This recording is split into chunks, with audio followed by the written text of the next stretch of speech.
ডিসেম্বরে যদি আমরা নির্বাচন করতে ব্যর্থ হই তাহলে গণতন্ত্রের ভবিষ্যৎ অনিশ্চিত হয়ে যাবে।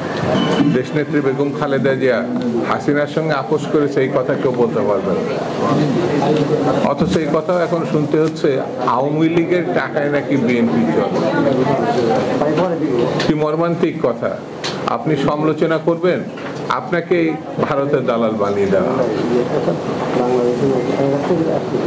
3 মাসের মধ্যে জাস্টিস সাত্তার সাহেব এই দেশের নির্বাচন করেছিলেন 91 সালে, আর এখন 90 দিন পার হয়ে গেছে। নির্বাচনের নাই কোনো কথা নেই।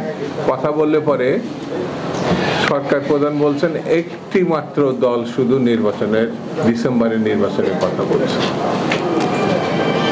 কারণ কি বলবো আমি, যদি তাকে সমালোচনা করি তাহলে পরে আরেকটা ট্যাগ লাগিয়ে দেওয়া হবে। তবে এই কথা আমার কাছে এইটাই মনে হয়েছে, ডিসেম্বরে যদি আমরা নির্বাচন করতে ব্যর্থ হই তাহলে গণতন্ত্রের ভবিষ্যৎ অনিশ্চিত হয়ে যাবে। এই কারণে বলছি, গণতন্ত্রের বিরুদ্ধে যারা ষড়যন্ত্র করছেন, পার্শ্ববর্তী দেশই তার একটি অন্যতম উদাহরণ। আওয়ামী লীগ বসে আছে, এটা ভাবার কোনো কারণ নেই। এই স্বৈরতন্ত্রের সঙ্গে যারা দেশের বাইরে এবং দেশের ভিতরে আছেন, আমি বলবো গণতন্ত্র প্রতিষ্ঠার জন্য নির্বাচিত সরকার যদি ডিসেম্বরের মধ্যে আমরা প্রতিষ্ঠা করতে ব্যর্থ হই তাহলে আমাদের কপালে খারাপই আছে। এর ব্যাপারে দ্বিমত করার কোনো সুযোগ নেই। সেই কারণে আমাদের নেত্রী, দেশনেত্রী, আপসী নেত্রী বলেছেন, পদে পদে গণতন্ত্র প্রতিষ্ঠায় বাধা আমরা লক্ষ্য করছি। পদে পদে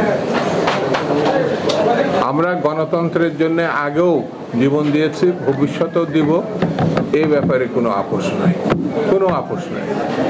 আমি আজকে উদ্যোক্তাদেরকে ধন্যবাদ জানাই। শহীদ জিয়ার আদর্শ কর্মকাণ্ড এবং তার প্রতি শ্রদ্ধা জানানোর এবং দোয়ার জন্য যে অনুষ্ঠান আয়োজন করছেন, এই জন্য তাদেরকে আমি ধন্যবাদ জানাবো। আর ক্ষমা চেয়ে নিচ্ছি আরেকবার যে আমি বুলু ভাইকে এবং আলাল ভাইকে আপনাদের সামনে রেখে গেলাম। আমার থেকে তারা ভালো বক্তৃতা এবং আমার থেকে তারা সংগ্রামী। সেই জন্যে এই যে পরিপূর্ণ অনুষ্ঠানটা শেষ পর্যন্ত আপনারা থাকবেন। শেষ পর্যন্ত থাকার একটাই কাজ, গণতন্ত্রের সঙ্গে থাকা। আপনি যদি উঠে যান, চলে যান, হয়তো জরুরি কাজ সঙ্গে একজন যেতে পারেন, যেমন আমি চলে যাচ্ছি, কিন্তু চেষ্টা করবেন শেষ পর্যন্ত থাকা।